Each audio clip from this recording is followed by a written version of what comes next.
What if I told you the people you think are too stupid to lead are the ones most likely to end up in power? Sounds insane, right? But history and psychology show us a terrifying truth. The world is not ruled by the smartest or the kindest, but by those who understand one dark secret of human nature. And Machiavelli was one of the first to write the manual. Today we're diving into one of history's most misunderstood political philosophers, Niccolo Machiavelli, and his brutal insights into why stupidity and power so often go hand in hand. But this isn't just ancient philosophy. It's a psychological phenomenon that shapes our world today. From corporate boardrooms to political offices, the uncomfortable truth is, sometimes being smart is exactly what keeps you from gaining power. And understanding this paradox might be the key to recognizing the manipulative forces operating in our society, or even helping you navigate your own path to influence. In the 16th century, Florence, exiled from the political life he loved, Niccolo Machiavelli penned what would become one of the most controversial political treatises in history, The Prince. Unlike the idealistic political philosophers before him, Machiavelli wasn't concerned with how rulers should behave in a perfect world. He focused on how power actually worked in the real one. Everyone sees what you appear to be. Few experience what you really are. This statement cuts to the heart of Machiavelli's thinking. He understood that perception often matters more than reality when it comes to acquiring and maintaining power. And herein lies the first clue to our paradox. Appearing competent is often more important than actually being competent. Machiavelli observed that rulers who display too much intelligence often create problems for themselves. Why? Because intelligence usually comes with certain traits that can be liabilities in power struggles. Traits like nuanced thinking, ethical considerations, and self-awareness. Consider what happens when a genuinely intelligent person enters a power structure. They tend to see complexity where others see simplicity. They acknowledge limitations where others make sweeping promises. They question themselves where others project absolute confidence. In settings where bold assertion trumps thoughtful deliberation, these intellectual traits become handicaps. Look at the contrast between someone like Socrates, who questioned everything and was ultimately sentenced to death by the Athenian democracy, versus populist leaders throughout history who rose to power by offering simple, absolute certainties. Socrates' famous "I know that I know nothing" wisdom made him a philosophical giant, but a political failure. Meanwhile, countless leaders have risen by claiming they alone have all the answers. A controversial 2017 study from the Journal of Management suggested something that might make you uncomfortable. Intelligence correlates positively with leadership effectiveness only up to an IQ of about 120. Beyond that point, additional intelligence actually becomes a hindrance to leadership emergence. Researchers suggested that exceptionally intelligent people struggle to connect with and influence others who can't follow their complex thinking patterns. Think about that. Being too smart might actually prevent you from gaining leadership positions in the first place. Whether or not you buy into that study, it challenges us to rethink what kind of intelligence actually helps someone gain power. But raw intelligence isn't the only factor at play. If intelligence can sometimes be a liability in power games, what qualities actually help people climb the ladder? This brings us to a psychological principle that explains why we so often follow the wrong people. Have you ever noticed how the loudest voice in the room often becomes the most influential, regardless of what that voice is actually saying? This phenomenon has deep roots in our psychological makeup. In the 1990s, psychologists David Dunning and Kruger identified what we now know as the Dunning-Kruger effect. The cognitive bias where people with limited knowledge dramatically overestimate their competence, while genuine experts tend to underestimate bears, aware of how much they don't know. The fool doth think he is wise, but the wise man knows himself to be a fool. Shakespeare captured this principle centuries before psychology gave it a name, but Machiavelli would have recognized it immediately as a fundamental truth about power dynamics. Modern research confirms this bias operates in leadership contexts. A 2020 study published in the Journal of Personality and Social Psychology found that individuals who displayed overconfidence were more likely to be perceived as leaders by their peers, regardless of their actual competence. The appearance of certainty was more persuasive than demonstrated expertise. Consider figures like George Armstrong Custer, whose supreme confidence led to catastrophic military decisions, yet earned him rapid promotions and devoted followers.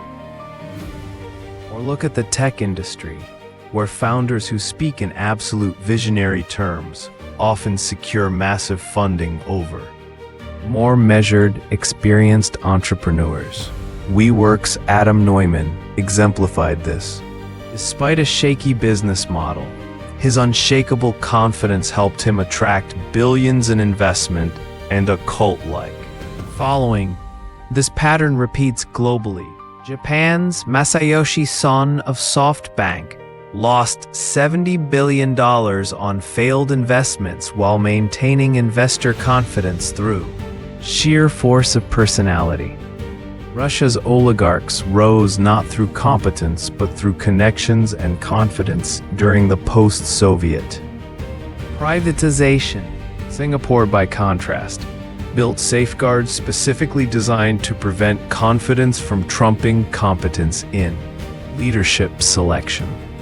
In 2012, researchers from Stanford and the University of Houston found that narcissism, not competence, may be the strongest predictor of who emerges as a leader in unstructured groups. The groups led by narcissists didn't perform better.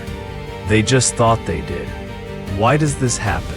Our brains use mental shortcuts when evaluating others. Confidence signals competence. Decisiveness suggests clarity of thought. These shortcuts served our ancestors well in straightforward environments, but become problematic in our complex modern world where genuine expertise often involves acknowledging uncertainty. This confidence illusion explains how incompetent individuals might initially rise to power. But there's something even more insidious at play, a mechanism that helps them entrench their position throughout entire organizations. Machiavelli observed something crucial about power structures. Incompetent leaders tend to surround themselves with even less competent subordinates. In The Prince, Machiavelli wrote, "The first method for estimating the intelligence of a ruler is to look at the men he has around him." What Machiavelli understood was that weak leaders deliberately select weaker subordinates to ensure they never face threats to their authority. This creates a cascading effect where incompetence becomes institutionalized. Dr. Thomas Chamorro Premuzic, an organizational psychologist, describes this as competence threatening. Insecure leaders feel threatened by competent team members who might expose their limitations or eventually replace them. Instead of selecting for talent, they select for loyalty and non-threatening personalities. Think of it as a competence drought that spreads outward from central leadership. In Emperor Commodus's court, capable administrators were systematically replaced by flatterers and entertainers, accelerating Rome's decline. In contemporary Brazil, The centrone political system institutionalizes this dynamic where incompetent political appointees secure positions through personal connections rather than merit. African nations like Zimbabwe under later Mugabe saw systematic replacement of capable administrators with partisan loyalists, with devastating economic consequences following. This creates what organizational scientists call homophily, the tendency of individuals to associate with similar others. In power structures, this means incompetent leaders create islands of incompetence around themselves, insulated from conflicting viewpoints and constructive criticism. Ask yourself, have you ever worked in an organization where asking questions was discouraged? Where raising concerns was labeled as not being a team player? These are symptoms of this network effect in action. Yet even knowing all this, we still find ourselves drawn to leaders who offer simplistic answers. This vulnerability helps explain why incompetence continues to thrive despite our best intentions. Why do we often choose leaders who offer simple answers to complex problems? The answer lies in cognitive psychology and our fundamental need for certainty in an uncertain world. Genuine expertise is almost always accompanied by nuance. Real experts understand the limitations of their knowledge. They recognize complexity. They acknowledge trade-offs. But these intellectual virtues can be profoundly unsatisfying to our psychological needs. For the great majority of mankind are satisfied with appearances, as though they were realities, and are often more influenced by the things that seem than by those that are. When Machiavelli wrote these words, he identified something fundamental about human psychology. We crave certainty, even when certainty isn't possible or realistic. Consider what happens in times of crisis or uncertainty. People rarely rally behind the leader who says, "This is a complex situation with no easy answers that will require careful thought and inevitable trade-offs." Instead, they follow the person confidently proclaiming, "I alone can fix this." The solution is simple. Look at how actual environmental scientists speak about climate change with careful caveats. Ranges of possibilities and nuanced policy recommendations versus how popular figures on both sides frame the issue. With absolute certainty, the scientific approach, while intellectually honest, struggles to compete with the psychological comfort of simple narratives. Or consider healthcare debates. Actual medical experts acknowledge complex trade-offs in any system, while political figures offer simplistic solutions that promise everything with no downsides. Which approach typically wins public support? The simple, certain one, regardless of feasibility. In a particularly jarring 2017 experiment, Yale researchers discovered something disturbing about how we process political information. When subjects were presented with mathematically complex policy problems and solutions, their ability to correctly interpret the data was directly affected by whether the results aligned with their political beliefs. Even more striking, the most mathematically skilled participants showed the strongest bias, using their intelligence not to reach the correct answer, but to justify their preferred conclusion. Cognitive psychologists call this cognitive closure, our desire for definite answers rather than continued ambiguity. Studies show that when people feel threatened or uncertain, their need for cognitive closure increases dramatically. They become more receptive to black and white thinking and more willing to follow authoritarian leaders who project absolute certainty. This creates a dangerous dynamic. The more complex and frightening our world becomes, the more susceptible we become to simplistic thinking and the leaders who peddle it. It's like a psychological immune system failure. Precisely when we most need nuanced thinking, we become most vulnerable to intellectual shortcuts. Ask yourself, have you ever found yourself drawn to an explanation precisely because it was simple and definitive, even when part of you suspected the reality was more complex? That's this principle at work in your own mind. While our psychological comfort with simplicity explains part of this dynamic, there's an even more troubling dimension to consider, one that reveals why intelligence alone doesn't guarantee effective resistance to manipulative power.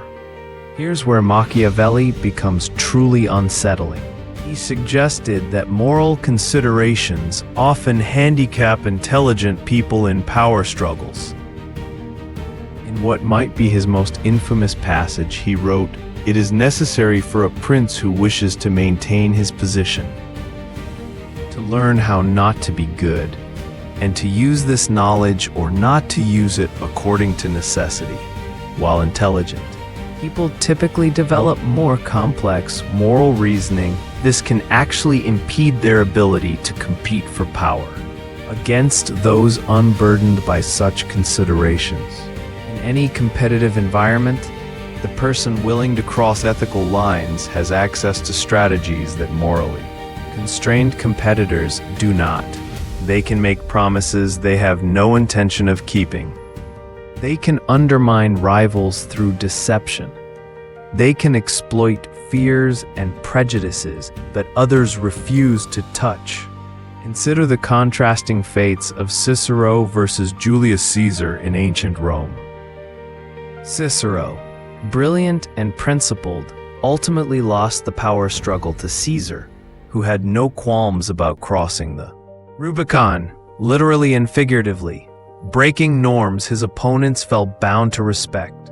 In modern contexts, we see ethical candidates struggling against opponents willing to employ deception and character assassination. In organizational contexts, University of British Columbia researchers found that psychopathic traits, like lack of empathy, were positively associated with rapid advancement when combined with social charm.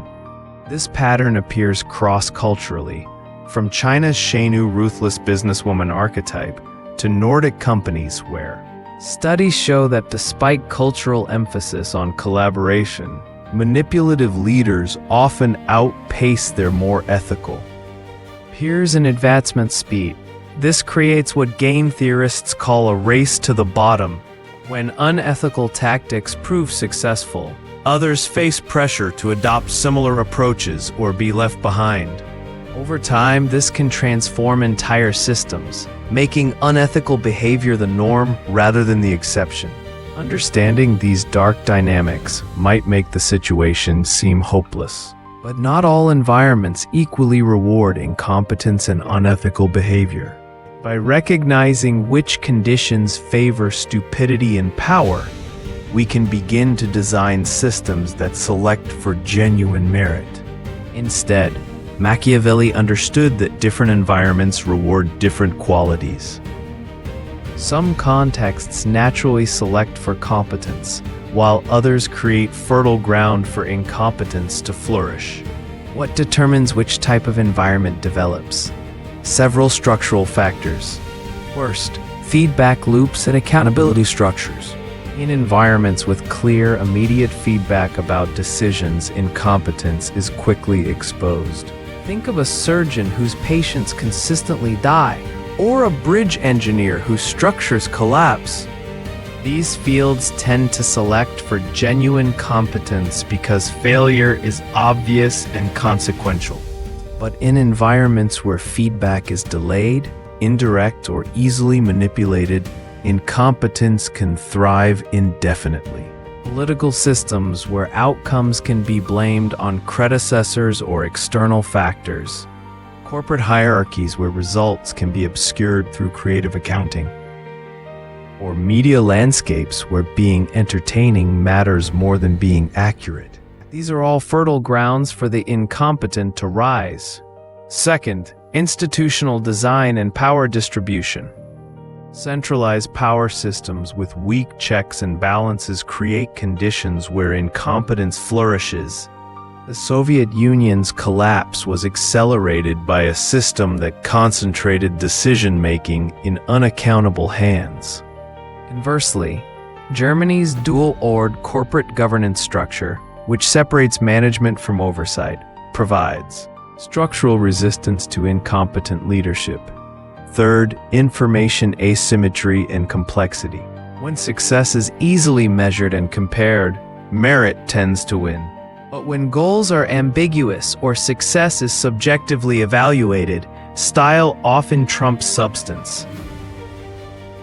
Men judge generally more by the eye than by the hand because it belongs to everybody to see you, to few to come in touch with you. What Machiavelli recognized here is that most people evaluate others based on surface impressions, rather than deep understanding, especially in complex domains where few have the expertise to make informed judgments. Fourth, economic incentive structures. Systems that reward short-term performance over long-term outcomes create fertile ground for incompetent leadership with superficial charm. The 2008 financial crisis exemplified how incentive structures rewarding immediate profits regardless of risk fostered leadership that prioritized appearance over substance. Ask yourself, in your own life, which environmental factors promote competence and which enable incompetence to thrive? Understanding these structural forces can help you navigate your own path and recognize when systems are vulnerable to manipulation. Even in well-designed systems, incompetent leaders can still rise by employing specific psychological tactics that allow them to manipulate perception and neutralize opposition. Incompetent leaders don't maintain power by accident. They deploy specific psychological tactics to solidify their position. Tactics Machiavelli would have recognized immediately. First, they exploit tribalism and identity politics. By creating clear in-groups and out-groups, they transform substantive criticism into perceived attacks from enemies. This shields them from accountability while strengthening their supporters' emotional investment. Psychologists call this identity fusion. When a leader successfully links their personal identity to followers' group identity.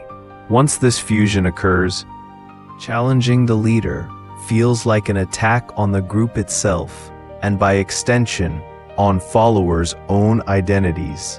Consider how cult leaders like Jim Jones or authoritarian figures throughout history cultivated us versus them mentalities. In Malaysia, former Prime Minister Najib Razak exploited ethnic divisions to maintain power despite corruption scandals.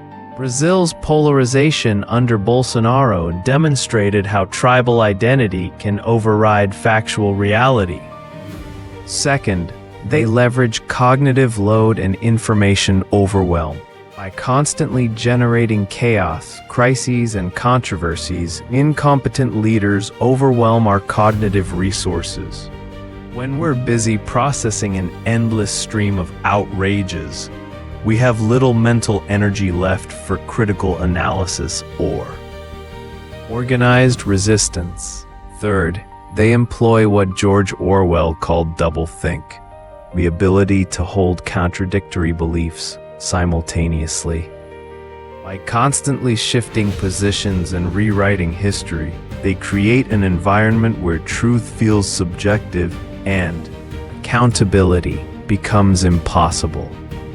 The vulgar crowd always is taken by appearances, and the world consists chiefly of the vulgar. When Machiavelli wrote these words, he wasn't displaying contempt for ordinary people. He was acknowledging a psychological vulnerability we all share. Our cognitive architecture evolved for a simpler world, making us susceptible to manipulation in complex information. Environments. Fourth, may exploit economic precarity and systemic vulnerabilities. When people are struggling economically or feel insecure about their future, they become more susceptible to leaders who promise simple solutions to complex structural problems. In post-industrial regions worldwide, economic anxiety creates fertile ground for incompetent leadership that offers easy scapegoats rather than honest analysis. Consider your own media consumption. How often do you find yourself chasing the latest outrage rather than focusing on deeper, more consequential issues? That's this principle at work. Recognizing these dark patterns is essential, but not enough. We need concrete strategies to protect ourselves and our communities from their influence. At the individual level, awareness is our first line of defense. By understanding the hidden forces that shape thought, we become less susceptible to them. This defense rests on 3 essential practices. First, we must cultivate intellectual humility, the ability to recognize the limits of what we know. Research shows that intellectually humble people are better at evaluating ideas based on evidence, not confidence. Intellectual humility functions like a cognitive immune system. It helps us resist manipulation and false certainty, just as our physical immune system protects us from infection. Second, we need to develop media literacy, the skill of discerning depth from spectacle. This means deliberately choosing information sources, questioning presentation, and filtering for quality over quantity. Warren Buffett once said, "Really successful people say no to almost everything." Apply that to information. Wise thinkers reject most noise and focus on clarity and insight. Third, we should embrace philosophical reflection, the practice of stepping back from the daily storm to examine deeper principles. Ancient Stoics recommended daily reflection to guard against emotional reactivity. In Bacon's words, "The wise man will make more opportunities than he finds." Reflection empowers us to become active agents in shaping our mental environment, not just passive consumers of it. At the collective level, institutional design is critical. Systems can be structured to reduce bias, deception, and incompetence. Here, too, 3 pillars emerge. First, we need robust accountability mechanisms, structures that deliver honest feedback regardless of a leader's charm or persuasive power. Contrast a company with an independent board to one where the board rubber stamps executive decisions. The Boeing 737 MAX crisis revealed what happens when engineers' concerns are ignored in favor of profits. Accountability was absent, and tragedy followed. Second, institutions must foster cognitive diversity, the inclusion of differing perspectives in decision-making. Diverse teams aren't just socially desirable, they're empirically more accurate. They challenge assumptions and reduce blind spots that homogeneous groups tend to miss. Third, we must enforce transparency, rules that prevent complexity from becoming a shield for incompetence. Sunshine laws in government or conflict of interest disclosures in medicine make it harder to hide behind jargon or secrecy. Education ties these threads together. It's not enough to teach technical skills. We must prioritize critical thinking and ethical reasoning. Athens created the academy. Florence nurtured the humanists. Great civilizations don't just teach, they cultivate wisdom. So ask yourself, in your community, which of these protections are present? Which are absent? And if we redesigned our systems around competence, humility, and truth, what kind of world might we create? As we reach the end of this exploration, we return to the man who inspired it. What would Machiavelli say about our modern predicament? Machiavelli has been misunderstood for centuries. He wasn't advocating for the dark patterns he described. He was exposing them. By understanding how power actually works, rather than how we wish it worked, he believed we could create better systems of governance. It is not titles that honor men, but men that honor titles. This profound observation reminds us that authority itself deserves no inherent respect. Power must be earned through worthy use, regardless of who holds it. The intersection of Machiavellian political philosophy and modern psychology reveals uncomfortable truths about human nature and social systems. But uncomfortable truths are precisely what we need if we hope to create better futures. Path forward isn't pretending these dynamics don't exist. It's understanding them deeply enough to transcend them. It's designing systems that account for human vulnerabilities rather than exploiting them. It's developing personal practices that strengthen our resistance to manipulation. Most importantly, it's recognizing that while stupidity may sometimes gain power, intelligence coupled with moral courage remains our best hope for creating societies where merit truly matters. So here's the uncomfortable question. In a world where charisma beats competence and confidence beats truth, would you rather be respected or obeyed? Think carefully, because history shows you can't always have both. Drop your answer in the comments below, and remember, the game of power is always being played. The only question is, are you the player or the piece? This was only the surface. Want more? Hit subscribe and dive into Cypher.